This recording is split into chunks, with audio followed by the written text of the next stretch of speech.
Hey, it's Kathleen Jasper, and today we're talking about the brand new Praxis Social Studies Exam, the 5581. This test is replacing in a lot of states the 5081 and the 5086. I'm going to go over it today and what we offer in our book. Let's get started.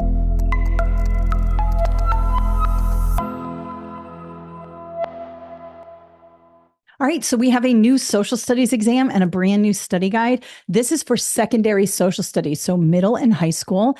And a lot of states are using this test instead of the old test, which is the 5081 and the 5086. Now, it doesn't really matter. Both of those exams and this exam all cover very similar things. This one's just revamped a little bit, but it covers all of the same content categories. And for this exam, there are 5 content categories. The first is U.S. history. That's the biggest part of the exam. That's got 40 questions out of the 140 questions. Then is world history. That's going to have everything from like the beginning of human history all the way through the 21st century where we are today. Then the third content category is geography. This is going to cover everything from, climate and land formations, longitude, latitude, location, also how humans interact with their geography, things like that. The fourth is civics. So that's going to be focused on U.S. civics, what happens in our electorate, the Senate, the House of Representatives, how those branches work at the federal, local, and state level. That's going to be content category number 4.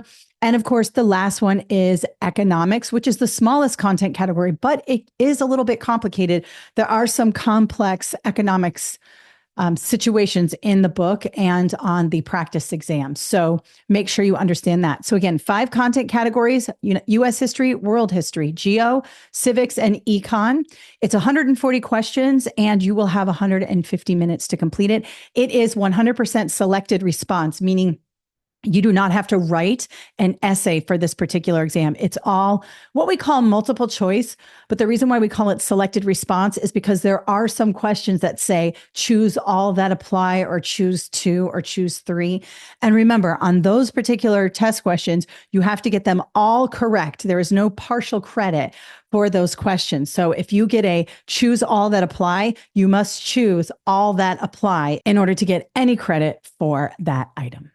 Now, let me show you some different things about the test that I think are important. All right, so this is the digital version of the book. Again, I'm holding up the physical version that you can get on Amazon, but just to show you online, I want you to have a look at the test here. So this is the 5581. And of course, when you order the digital copy from our website, everything is linked up here. So you can click on these areas and it'll take you to different areas of the book. But I just want to show you how it's kind of laid out. So of course, we have the first content category, which is the biggest content category, which is U.S. history. And that's going to be everything up to 1877 and everything after 1877 to present. So there's 2 sections there. And then I always put practice questions that have to do with just that section in each content category of the book. So there are 10 questions for this. The same goes with world history here. You've got, up to 1750 CE and their practice questions. And then after 1750 CE, practice questions. Geography, the same thing. We've got literacy and human environment, their practice questions, and then human geography and their practice questions. Civics has 3 sections. And after each section, we have practice test questions. And then economics has 2, micro and macroeconomics. And after that, there are practice test questions specific for that. And then, of course, we have the full practice test, which is supposed to simulate the test as best as possible. Now, one thing that I've done with this book that I'm really excited about is I've built in these scenarios. And so when it comes to the history, I kind of do these scenarios as if you were part of history. This one has to do with pre-European North America. So it has to do with Native Americans and things like that.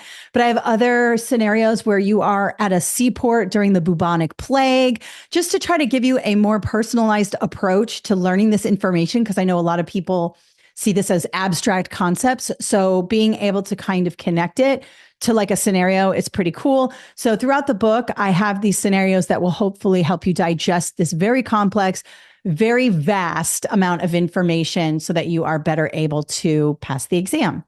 And of course, I have quick tips throughout. These are think like a test maker strategies that I put in all of my books to help you kind of zero in on the most important information so that you can pass the exam. Now, of course, we have the practice test with lots of practice test questions. But then, of course, I want you to have a look at these answer explanations. The answer explanations that we give in this book and all of our books are very, very thorough. We tell you why something is correct and why the others are incorrect. So it really helps to look over these answer explanations, even if you get it correct, because sometimes you might get it correct because you guessed on it and you had the right guess, or you may not know exactly why something is correct, but this will help you. And there's so much more information just in these answer explanations. So I highly recommend you have a look at those. And then where appropriate, I have some references just to kind of help you out with timing and important information that may not be discussed in the specs, but will help you understand timelines. And so after some of these sections, I do have timelines and different areas where we kind of dig into some information that may not be on the surface in the test specifications and blueprint, but is important for you to understand the information. So that's a quick understanding of what's going on in our brand new Social Studies 5581 book. It is full of important information. And remember, when it comes to a social studies exam, there are so many ways in which they can ask you questions. There is no way for me to know what test you're going to get, what questions they're going to ask you. You know, there are so many nuances to world history, US history, civics, econ, all of that.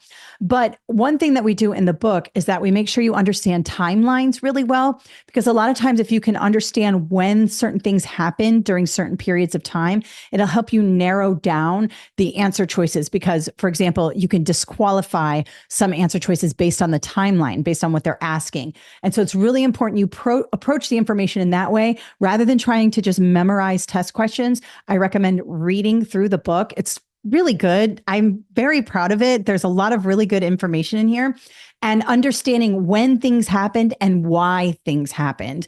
That will help you zero in on correct answers. Even when you may not know exactly the right answer, you will be able to eliminate a lot of bad answer choices and zero in on good answer choices. Let me show you where you can get this new study guide.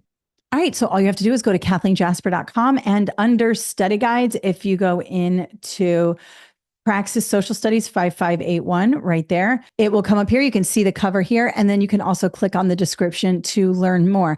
Now, when you order it from our website, you are ordering a digital download. So this is emailed to you right after you purchase.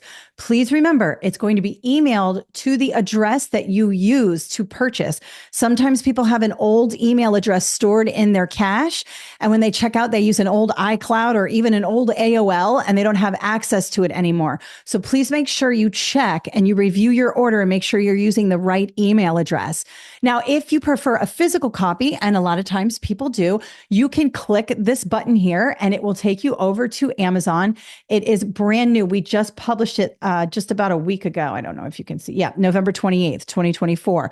So it's brand new. There aren't any reviews on it yet, but I do recommend you buy it brand new. Don't buy any used study guides from Amazon. Sometimes we get emails that say, hey, I bought a used copy on Amazon and there's writing in it. Well, yes, if someone sells their used study guide, it's probably going to have writing in it. So I would spend the extra $2-3 to get it new, because you don't want to be using somebody else's guide that they scribbled in and all of that. So remember, buy it from Prime, buy it new, and then you're guaranteed, you know, that you're getting the new study guide without any writing in it. And of course, this is the physical copy, but there are two ways to get it. So you can buy it digitally and it will come to you immediately after you purchase, or you can grab the physical copy via Amazon Prime, probably take a couple of days. I ordered mine through Prime and I got it within 2 days. So this is the new book. I highly recommend. All right. Again, if you have any questions, please leave them in the comments below. I'm very excited about this new book. Make sure you get yourself a copy. Let us know how you're doing. And thank you so much and have a great day.